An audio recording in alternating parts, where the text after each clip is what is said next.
Graça e paz, seja muito bem-vindo, seja muito bem-vinda. Você está no canal Ensine Palestra. Meu nome é Alex Paulo e o objetivo do nosso canal é transmitir o conhecimento sistemático da Palavra de Deus. Aqui no Ensine Palestra nós vamos estudar mais uma preciosa lição do nosso quarto trimestre de 2024. Quem diria, já estamos em outubro, já estamos estudando o quarto trimestre do ano.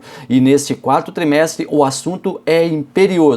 As promessas de Deus. Confie e viva as bênçãos do Senhor, porque fiel é o que prometeu. O nosso comentarista é o pastor Elinaldo Renovato, que está nos brindando, que está nos aconselhando, que está nos conduzindo por diversas, inúmeras promessas e como cada uma delas se encaixam perfeitamente nas nossas vidas.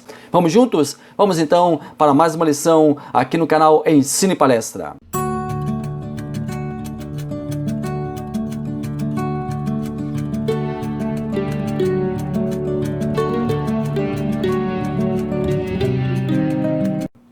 A lição de hoje é a número 3, as promessas de Deus para a igreja. Na sua revista você vai ter o texto áureo que está lá no livro de Mateus, Evangelho de Jesus Cristo, segundo escreveu Mateus, capítulo 16, versículo 18. Pois também eu digo que tu és Pedro, e sobre esta pedra edificarei a minha igreja, e as portas do inferno não prevalecerão contra ela. A nossa verdade prática: as promessas de Deus para a igreja são gloriosas, promessas de vida eterna, de poder e glorificação final do nosso corpo. A nossa leitura bíblica em classe, ela está compartilhada em 3 diferentes livros. Nós temos o Evangelho de Mateus, Evangelho de Jesus Cristo, segundo escreveu Mateus, capítulo 28, 18 ao 20, Evangelho de Jesus Cristo, segundo escreveu Marcos, capítulo 16, versículos 15 ao 18, e em Atos dos Apóstolos, capítulo 1, versículos 6 e 8. Ao iniciarmos o estudo desta semana, eu quero me deter um pouco nos textos de nossa leitura bíblica em classe. O ID, o mandamento de Jesus. E a passagem que nós demos, aliás, as duas passagens aqui, a passagem em Mateus, capítulo 28, versículo 18 ao 20, foi-me dada toda a autoridade nos céus e na terra. Vão e façam discípulos de todas as nações. E a passagem em Marcos, capítulo 16 e 15, vão, o ide por todo o mundo e preguem o evangelho. O ide de Jesus, um mandamento. Essa passagem mostra um mandamento de Jesus, uma ordem imperiosa que precisa ser cumprida. Lembre-se que Deus escolheu o seu povo, o povo de Israel, para ser uma nação sacerdotal. Nós vimos isso na semana passada. Porém, o seu povo amado não atendeu ao chamado divino e acabou por rejeitar seu filho, o Messias, que veio do céu com a missão de salvar a humanidade. Hoje, a igreja tem a nobre missão, tem sobre si a nobre responsabilidade de pregar, evangelizar, ensinar, enfim, cumprir o papel que um dia coube a Israel. O reino de Deus é anunciado pela igreja. Ela tem a solene missão de proclamar esse reino. Ela anuncia exaustivamente ao mundo inteiro o que é preciso para fazer parte dele. Não somente nos templos, não é só na igreja, não é apenas em 4 paredes. Falamos, anunciamos, pregamos sobre a necessidade da humanidade voltar-se para o senhorio de Cristo. E em todos os lugares nós fazemos isso. Para que, aceitando-o como único e suficiente Salvador, a pessoa, a humanidade, possa ter um lugar cativo no Reino Santo.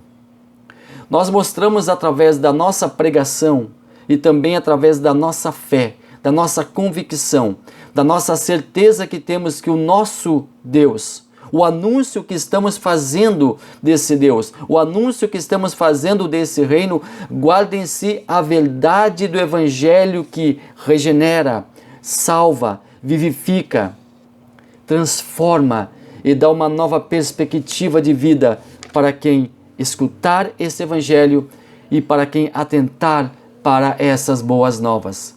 A pregação do Evangelho é o anúncio da palavra de Deus, constituem-se na porta de entrada para o pecador chegar-se à igreja. Vamos então agora mergulhar na nossa lição de hoje, chegando aí ao primeiro tópico, a natureza da promessa de Deus para a igreja. Primeiro, a promessa de sinais sobrenaturais. Segundo, a promessa de revestimento de poder. Terceiro, promessas espirituais para uma instituição espiritual. Antes de dimensionar o papel da igreja, nós precisamos entender o seu conceito. No grego, eclésia é igreja para o português. Nós retiramos esse nome, igreja, do grego eclésia, que refere-se a uma reunião. Também era usada tecnicamente para referir-se às assembleias regularmente agendadas dos cidadãos de uma cidade grega. Na maioria esmagadora das vezes, eclésia significa uma associação local de crentes. Nós acreditamos na continuidade dos dons espirituais. O Espírito Santo continua atuando em nossas vidas e na vida da igreja. Ele é o nosso consolador, o nosso protetor, o nosso operador de sinais e maravilhas. Uma igreja que não vivencia o sobrenatural também não vive a plenitude. Uma igreja que não vive o sobrenatural de Deus não tem a plenitude, está no raso. Falta algo. Aliás, falta muito. O agir do Espírito Santo em nosso meio faz toda a diferença para nos distinguir como igreja viva, plena, santa e que faz a diferença na vida das pessoas. A cura, a operação de maravilhas, o batismo com o Espírito Santo são características imprescindíveis para nós, crentes pentecostais. É a nossa marca. Nós entendemos que é uma sublime promessa de Deus que foi compartilhada com o profeta Joel. A profecia de Joel, lá no seu livro, capítulo 2, versículo 22. E depois disso, derramarei do meu espírito, diz o Senhor, sobre todos os povos. Os seus filhos e as suas filhas profetizarão, os velhos terão sonhos, os jovens terão visões. O derramamento do Espírito Santo é uma das promessas mais sublimes de Deus para o seu povo. A igreja que continua na vivência dos dons espirituais, que ama a terceira pessoa da Trindade, que busca a manifestação dos dons em sua membresia, é premiada com o cumprimento dessa promessa gloriosa. Nós temos um vestimento, uma vestimenta, e precisamos de um revestimento, precisamos de algo a mais, precisamos sair do raso, precisamos mergulhar, precisamos ampliar nossa vivência espiritual, precisamos de experiências que agreguem a nossa vida espiritual. Precisamos sair do lugar comum, da mesmice, do ócio, da zona de conforto. Precisamos entender que nossa missão não é apenas de socializar as pessoas, de interrelacionar as pessoas, ampliar convivências sociais, embora saibamos que tais são de extrema importância. Porém, nossa missão é além, é maior, é ampliada, é ao mesmo tempo pregar o Evangelho, levar pessoas a Cristo, mas também é fazer com que tais pessoas permaneçam ao lado do Salvador. Que tais pessoas não tenham apenas um lugar para se encontrarem, compartilharem experiências, mas para viverem uma nova dimensão, uma vida realmente santa. Deus é santo e Ele nos chama para a santidade. Santidade, ao contrário do que algumas pessoas pensam, não é perfeição, é separação, é vontade de estar separado do mundo, do mal, do pecado, de estar longe do mundo e mais próximo de Deus. É a busca por uma verdadeira comunhão com o nosso Deus. Chegamos agora ao tópico 2, as promessas de Deus para a igreja. 3 subtópicos aqui. Primeiro, a promessa de vida eterna. Segundo, promessa de poder. Terceiro, a promessa da glorificação do nosso corpo. Avivamento diz respeito a uma mudança de vida, a uma mudança de estado. Só pode ser avivado quem está desavivado, desanimado, inerte. A igreja evangélica hoje, ao redor do mundo, encontra-se em um estado de letargia, em uma perigosa zona de conforto. A igreja está cada vez mais secularizada. Logicamente, não podemos colocar toda a igreja em uma vala comum. Não podemos dizer que todo o movimento evangélico no Brasil e ao redor do mundo encontra-se enferma, mas boa parte dela está sofrendo de um mal chamado comodismo. Ao invés da igreja servir de influência, ela está se deixando influenciar. Modismos estão cercando a igreja. O mundo está entrando dentro das igrejas evangélicas. Bom, e aí nós vamos mais adiante, mas esse realmente não é o tema de hoje. Porque Deus permite que isso aconteça. Mas Deus quer que a igreja seja avivada. A igreja seja alertada. A igreja viva uma nova expectativa. A promessa da glorificação do nosso corpo. Nós temos 3 fases. Nós temos a primeira fase, que é a justificação, 3 fases espirituais, iniciando pela justificação, quando Cristo nos liberta da culpa do pecado. É o momento em que Deus nos considera justos, não por nosso mérito, mas pela obra expiatória de seu Filho na cruz do Calvário. A justificação é um ato único. A justificação refere-se ao nosso passado. O segundo estágio da nossa vida espiritual é a santificação. Cristo passa a nos livrar do domínio do pecado. A santificação é um processo, e esse processo dura a vida toda. Esse processo termina apenas com a nossa morte. A santificação refere-se ao tempo presente. O homem foi criado à imagem e semelhança de Deus. Nossa origem, nossa essência são santas. Este é o significado mais pleno do termo santificação. Porém, a queda do ser humano corrompeu essa imagem. A queda não eliminou a imagem e semelhança de Deus no homem, porém arranhou. A imagem e semelhança de Deus no homem, depois da queda, ficou arranhada, deturpada. Como uma analogia, nós usamos a figura do espelho. A imagem, antes da queda, se refletia em um espelho intacto. Era plena santificação. Após a queda, o espelho ficou trincado, mostrando a imagem arranhada, distorcida, desfocada. A imagem de Deus no homem, então, fica deturpada a partir da queda. O processo de santificação consiste em refazer o espelho, desfazer as trincas desse espelho. Somos imperfeitos, pois trazemos conosco o pecado original e também estamos atrelados a um corpo corruptível. Logo, o processo de santificação aqui neste mundo, ele é incompleto, não poderá ser acabado. Somente com a nossa morte, salvos em Cristo, nossa alma então será plenamente santificada. Caso Cristo volte antes da nossa partida, teremos nosso corpo transformado, glorificado, para sermos como Ele. E esse terceiro estágio da glorificação é o estágio final da nossa vida espiritual.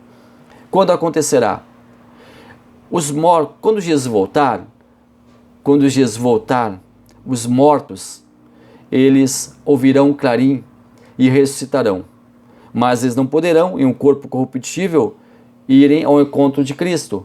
O Espírito Santo fará um processo, permita-me que eu use a expressão metamorfose, irá fazer uma metamorfose, uma mudança, uma transformação radical nesse corpo, matéria, para um corpo glorificado. E este corpo glorificado, ele pode sim encontrar-se com Jesus.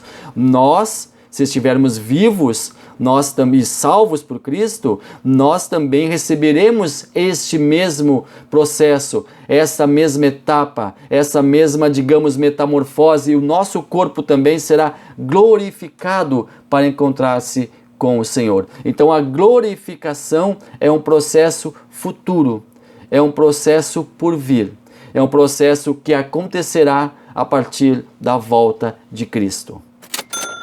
Então nós chegamos agora ao nosso terceiro tópico, condições para viver as promessas de Deus. É preciso crer, é preciso ser fiel e é preciso obedecer a Deus.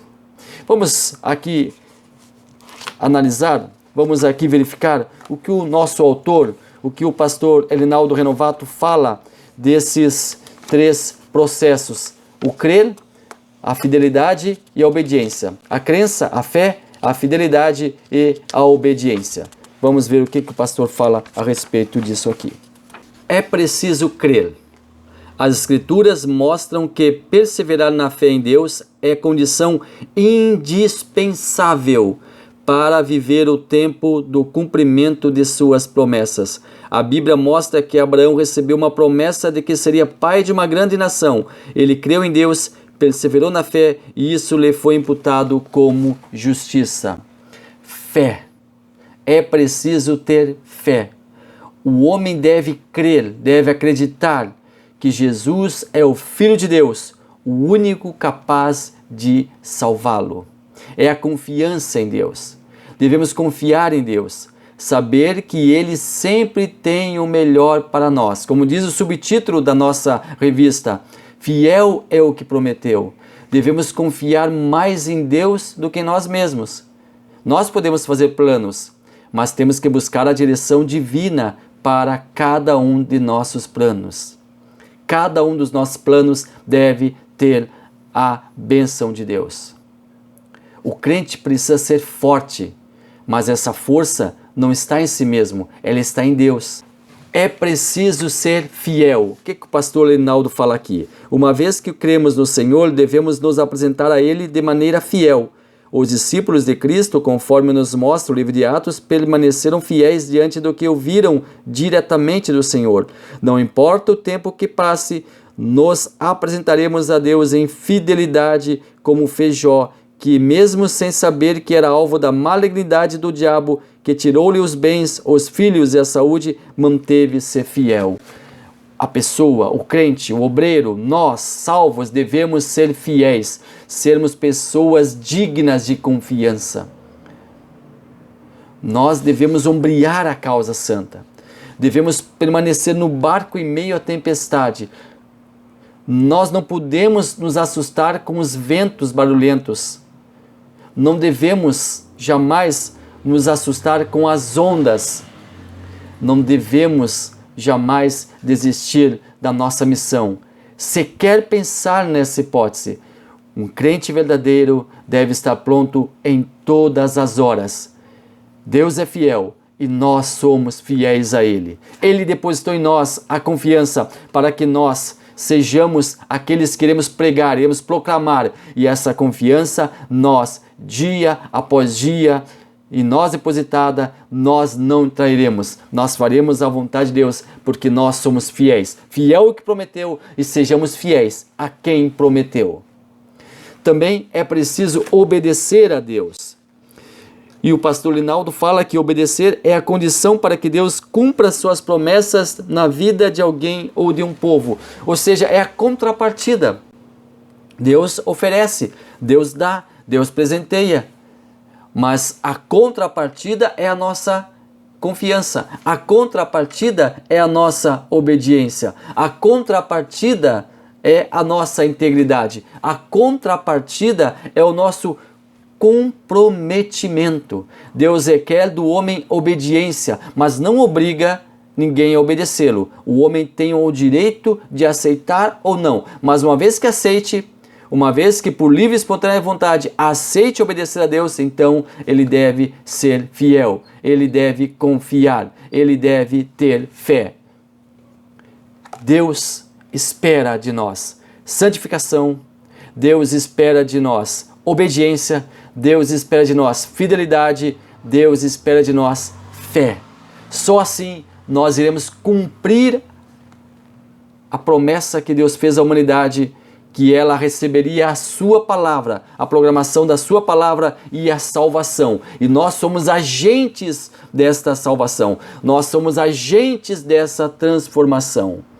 E assim a promessa de Deus, ou as promessas de Deus, elas recairão sobre cada um de nós. E nós continuaremos estudando sobre as promessas de Deus para a sua igreja. As 10 próximas lições, elas continuarão falando sobre as promessas de Deus para a igreja. E nós vamos desvendá-las cada uma. Nós vamos analisá-las cada uma. E mais do que isso, nós vamos vivenciá-las uma por uma, para a honra, louvor e glória daquele que prometeu. E eu espero você na próxima semana. E eu quero continuar com você nesse trimestre. Gostaria de saber da sua opinião, gostaria de ler o seu comentário, o que você está achando do trimestre, quais são as suas expectativas para esse trimestre que fala da promessa de Deus. Você que chegou hoje no canal, você que assistiu todo o vídeo, gostou do vídeo, compartilhe ele, mas também inscreva-se no canal para que você possa também continuar aqui conosco, continuar aprendendo e aprendendo juntos da palavra de Deus. Deus abençoe maravilhosamente a sua vida.